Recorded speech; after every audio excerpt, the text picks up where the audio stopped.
마태복음의 50장 1절부터 3절까지의 말씀은 하나님께서 포로 생활을 하는 이스라엘에게 은혜를 베풀지만 이스라엘은 아직까지도 불신앙에 머물고 있음을 말씀하고 있습니다. 1절을 보면 하나님과 이스라엘 관계를 부부 관계와 또한 부모와 자식 관계를 비유해서 남자가 겪는 이 환난의 근거가 누구에게 있는지를 이야기합니다. 먼저 이혼 증서를 통해서 이스라엘이 바벨론에 끌려간 건 하나님의 잘못이 아니라 바로 그 백성의 잘못이라는 사실을 지적하지요. 1절을 보면 너희가 너희 어미를 내보낸 이혼 증서가 어디 있느냐라고 말합니다. 신명기 24장 1절부터 4절까지의 말씀을 보면 이혼과 재혼에 대한 이야기가 나옵니다. 히브리사에서 이혼 증서는 아내에게 간음이 아닌 어떠한 수치되는 일이 있어서 남편이 아내를 기뻐하지 않을 때 남편이 아내와 이혼하기 위해서 써주는 게 바로 이혼 증서였습니다. 여기서 수치되는 일이라는 건 바로 율법의 규정으로 봤을 때에 잘못된 일을 했거나 혹은 여성으로서의 정숙한 태도를 보이지 못했거나 흉터나 상처나 병의 신체 등 이상이 있을 때에 써줬던 증서였죠. 이런 경우에 남편이 아내를 그냥 내보내지 않고 반드시 이혼 증서를 써서 보내주어야 했습니다. 그래서 이혼 증서를 받은 여자는 다른 남자와 결혼을 할 수 있었죠. 근데 본문의 내용을 보면 어머니는 나갔는데 이혼 증서를 써주지 않았다라고 볼 수 있습니다. 이혼 증서를 써주지 않았다는 건 남편의 잘못이 아니라 바로 아내의 잘못이 있다는 걸 간접적으로 이야기합니다. 당시 정조를 저버린 부정한 여인은 이혼 증서를 받지 않고 쫓겨났습니다. 즉 이스라엘은 마치 부정한 여인처럼 영적 남편이 하나님을 저버리고 우상을 숭배했기 때문에 또한 죄악 가운데 있었기 때문에 하나님의 징벌을 받아서 그들이 바벨론 포로로 끌려갔던 겁니다. 그리고 내가 어느 체주에게 너희를 팔았냐라고 말씀을 하십니다. 여기서 체주는 돈을 빌려준 사람, 채권자를 말합니다. 고대사에서 돈을 빚지고 그것을 갚지 못할 경우에는 체주가 채무자의 자녀를 종으로 삼았습니다. 그 자녀들은 강제로 채권자에 끌려가서 노예가 됐고 부모의 빚을 상환을 해야 했던 거죠. 바벨론 포로 끌려갔던 이 이스라엘 자손들은 자신들의 이 비참한 신세가 하나님이 무력해서 바벨론의 세력에 굴복을 당했고 무지한 자기들이 포로 생활을 한 거라고 생각을 했던 겁니다. 그러나 하나님은 결코 자신이 그런 게 아니라고 이렇게 말씀하십니다. 너희는 너희의 죄악으로 말미암아 팔렸고 너희의 어머니는 너희의 배역함으로 말미암아 내보냄을 받았다. 배역함이라는 이 말은 바로 고의적으로 거역했다라는 걸 의미합니다. 이스라엘 자손들의 행위는 단순한 실수나 실패가 아니라 하나님의 뜻을 고의적으로 무시했다라는 걸 이야기하죠. 이스라엘 심판받는 원인과 책임 소지가 모두 이 이스라엘 백성들에게 있다는 것을 분명하게 말씀하고 계십니다. 2절 상반절 말씀을 보면 이스라엘의 불신앙을 이렇게 지적하십니다. 내가 왔어도 사람이 없었으며 내가 불러도 대답하는 자가 없었으면 어찌 됨이냐. 하나님께서 남유다 백성들을 구원하시기 위해 그들을 찾아오셨습니다. 그러나 그들은 아무런 반응이 없었다라는 겁니다. 이스라엘 백성들은 하나님의 구원을 전혀 기대하지 않고 또한 무시하는 불신앙적인 모습을 보였습니다. 그리고 2절 중반절부터 3절까지의 말씀을 함께 보면 영원한 구원자로서의 하나님의 절대 능력을 이렇게 말씀하십니다. 하나님의 권능은 무한해서 자기 백성을 어떠한 상황 가운데서 충분히 구해줄 수 있는 능력이 있으시고 있는데 그것은 그들을 구원한 일은 참 쉬운 일인데 내 손이 어찌 짧아 구속하지 못하겠느냐 내가 어찌 건질 능력이 없겠느냐라면서 반문을 하십니다. 성경에서 여호와의 손이란 바로 자기의 백성을 고통 가운데에서 또 어떤 속박으로부터 건져내는 능력을 말합니다. 그렇다면 하나님의 손이 짧다라는 이 표현은 바로 그 권능이 약하다는 걸 의미하죠. 그런데 하나님은 자기 백성을 노예 상태에서 충분히 건져낼 수 있을 만큼의 속전을 지불하고 풍성한 것을 갖고 있는 분인데 어찌 건질 능력이 없겠느냐 하면서 자신의 능력을 믿으라고 말씀하십니다. 하나님은 바빌론로부터 해방을 믿지 않는 이 불순종한 백성들을 향해서 홍해가 갈라진 사건과 또 여호수아 시대의 제사장과 이스라엘 백성들이 요단강을 건널 때 바닥이 광야처럼 드러났던 사건을 이야기하시면서 하나님의 구원 능력이 이렇다라는 걸 다시 한번 상기시켜 주고 있습니다. 그리고 또 다른 사건을 이야기하십니다. 3절을 보면 내가 흑암으로 하늘을 입히며 굵은 배로 덮느니라 라고 말씀하셔요. 출애굽 당시 9번째 재앙으로 애굽의 하늘은 다른 하늘과 다르게 3일 동안 검붉은 구름으로 덮여 있었습니다. 하나님께서 과거 애굽을 재앙으로 쳤던 것처럼 바벨론 역시 재앙을 쳐서라도 하나님의 백성들을 해방을 이루실 거라는 것을 말씀하고 계십니다. 4절부터 9절까지의 말씀은 이사야의 4편의 종의 노래 가운데의 3번째 종의 노래에 해당하는 부분입니다. 두 번째 노래와 마찬가지로 이 부분은 여호와의 종이 부르는 내용이고 고난 가운데서도 전적으로 여호와의 도우심으로 승리하게 된다는 것을 이야기하고 있습니다. 4절 전반부를 좀 보면 주 여호와께서 학자들의 혀를 내게 주사 나로 곤고한 자를 말로 어떻게 도와줄 줄 알게 하셨다라고 말씀하십니다. 학자는 스승으로부터 가르침을 받는 사람을 말합니다. 하나님께서 여호와의 종에게 학자의 혀를 주셨다는 말은 예수 그리스도께서 하나님께로부터 가르침을 받은 그대로 복음을 전파하고 가르칠 사역을 감당하실 거라는 내용을 담고 있지요. 여호와의 종 곧 메시아의 1차적 사명은 바로 하나님을 떠나서 곤고하게 사는 사람들에게 하나님과 하나님 뜻을 가르치고 그들이 하나님께 뜻을 순종하게 하는 것, 즉 곤고함에서 벗어나게 하는 것이 메시아의 사명이었습니다.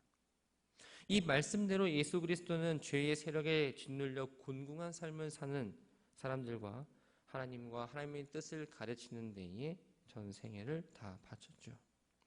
그렇다면 하나님의 뜻은 무엇입니까? 바로 구원을 얻을 수 있는 방법입니다. 예수 그리스도의 가르침에는 바로 이 구원의 길이 담겨 있다라는 겁니다. 아침마다 깨우치시되 나의 귀를 깨우치사 학자들이 같이 알아듣게 하시도다라고 말씀하십니다. 여기서 아침마다라는 말은 매일 아침이라는 의미가 아니라 매 순간순간을 말합니다. 예수 그리스도께서 매 순간순간마다 하나님과 동행하시고 교통하심으로 하나님의 뜻을 깨닫고 그 뜻대로 순종하실 것을 예언하고 있습니다. 그러면서 5절은 이스라엘 자손과 다르게 여호와의 종은 하나님의 말씀을 기쁘게 듣고 순종하는 존재라는 사실을 이렇게 이야기합니다.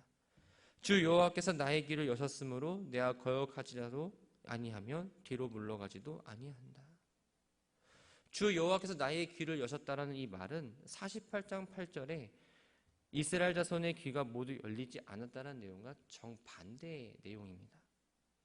이스라엘 자손들은 듣는 귀가 닫혀 있어서 듣지도 못했고 아예 여호와의 명령을 듣기를 싫어하는 자들이었습니다.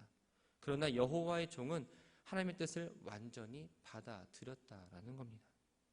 내가 거역하지도 아니하며 뒤로 물러가지도 아니했다라는 이 말을 통해서 예수 그리스도가 하나님의 말씀에 일방적이고 강압적으로 복종하고 요구를 당한 게 아니라 온전히 자발적으로 순종하셨고 어떠한 어려운 일과 희생이 뒤따르다 할지라도 그 길을 잘 걸어가겠다는 다짐을 보고 있습니다. 메시아로 오신 예수님은 자신이 예루살렘으로 올라가면 장로들과 대제사장들에게 잡혀 죽을 걸 알았습니다. 그럼에도 불구하고 예루살렘으로 올라가 결심하고 피하거나 결코 뒤로 물러서지 않았던 거죠.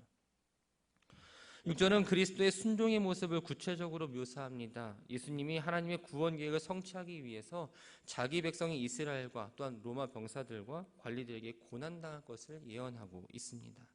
나를 때리는 자들에게 내 등을 맡기며 나의 수염을 뽑는 자들에게 나의 뺨을 맡기며 모욕과 침뱉음을 당하여도 내 얼굴을 가리지 아니하였느니라. 오늘날의 수염은 멋으로 기릅니다. 잘 깎지도 않는 분들도 있고 그냥 있는 그대로 살아가시는 분도 있습니다. 그런데 이 수염을 뽑는 행위는 바로 아주 극심한 굴욕감을 주는 행동입니다. 수염을 깎는다는 건 그 남성의 인격을 철저히 무시한다는 걸 말하죠.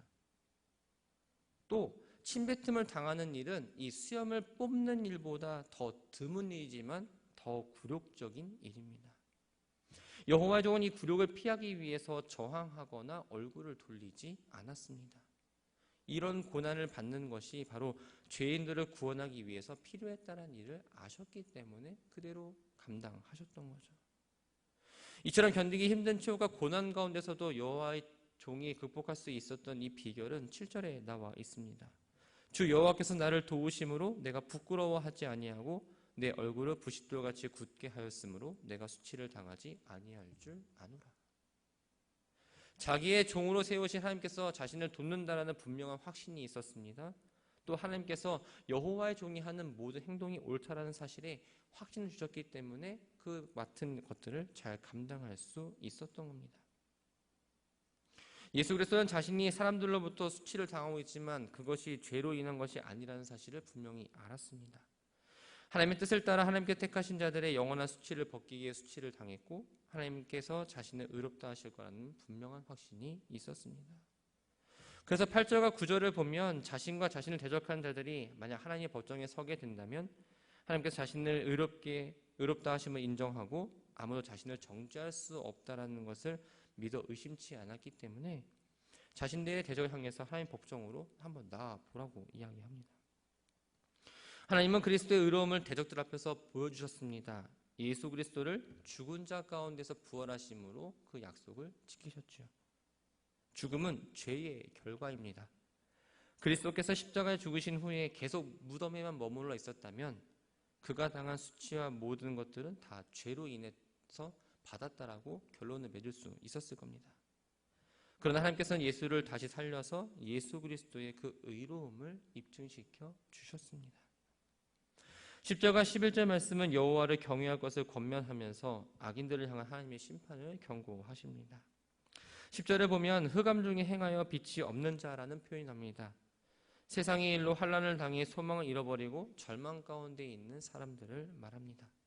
예를 들면 바벨론에서 포로로 잡혀있던 이스라엘 백성들의 삶을 한번 생각해 볼 수 있습니다. 인간적인 관점에서 보면 나라를 잃고 다른 나라의 포로로 사는 사람들이 다시 회복한다는 건 누가 봐도 쉽지 않은 일입니다. 그런데 이런 사람들을 향해서 여호와 이름을 의뢰하며 자기 하나님께 의지할지어다라고 권면을 하십니다. 하나님은 자기를 의뢰하는 자들에게 흑암이 아무리 짙게 드리워져 있다 할지라도 또 빛이 전혀 보이지 않는 그러한 상황 가운데 있을지라도 그 흑암을 뚫고 구원의 빛을 비출 수 있는 분이라는 사실을 이야기합니다. 11절 말씀은 여호와에 의뢰하지 않는 악인들에 대한 재앙과 심판을 선언하십니다. 말씀을 보면 불을 피우는 것이나 횃불을 둘러 뛰는 자라는 표현이 나옵니다. 하나님을 의지하기보다는 자신의 힘으로 위기와 고통을 벗어나려고 하는 자들을 말을 하지요. 하나님을 의지하지 않고 자기 스스로의 노력을 통한 방법으로 인해서 구원을 얻고자 하는 건 오히려 영원히 망하게 된다는 것을 말합니다. 인간 스스로는 구원을 얻을 수 없습니다. 하나님이 말씀하시는 그 예수 그리스도를 통한 구원의 빛밖에 없음을 깨닫고 하나님의 빛된 인도를 따라서 우리는 그리스도의 의를 붙잡고 나아가야 합니다. 우리는 예수를 믿음으로써 많은 이름이 붙여졌습니다. 성도라는 이름도 붙여졌고 제자라는 이름도 붙여졌고 또 자녀라는 이름도 붙여졌고 조금 더 심화돼서 말을 하자면 종이라는 이름이 붙여졌습니다. 이 종은 주인의 명령을 따릅니다. 우리가 하나님의 종이라고 한다면 당연히 하나님의 뜻과 하나님의 명령을 따라야 합니다. 그런데 우리는 하나님의 말씀을 잘 들으려 하지 않습니다. 하나님의 뜻을 물어보지도 않습니다. 어떤 어려움 가운데 있을 때는 하나님을 신뢰하지 않습니다. 그게 우리의 모습입니다. 살아가면서 터널 안에 있는 것처럼 아무것도 보이지 않을 때가 있죠. 우리는 마치 횃불을 들고 빛을 비추는 사람처럼 자기의 능력과 자기의 주어진 상황과 여건을 먼저 찾습니다. 하나님 앞에 나아가는 건 내가 할 수 있는 모든 것을 다 한 이후에 마지막으로 사용을 합니다.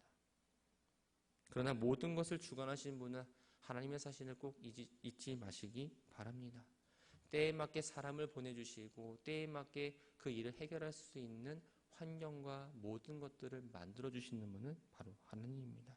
그렇다면 인생의 모든 것을 다 하나님께 의뢰해야 합니다. 그리고 하나님의 섭리 가운데에 모든 것들이 진행되고 있음을 우리는 믿음으로 나아가야 합니다. 사랑하는 성도 여러분, 하나님을 향한 여러분들의 믿음은 어떻습니까? 말씀을 듣는 것으로 끝나지 않고 우리의 기도가 무언가를 달라고만 하는 그런 기도에 머물지 않았으면 합니다. 하나님을 향한 믿음을 세울 수 있는 기도, 말씀을 듣고 말씀대로 살고자 하는 그 믿음과 몸부림이 우리 가운데에 있기를 주님의 이름으로 부탁드립니다.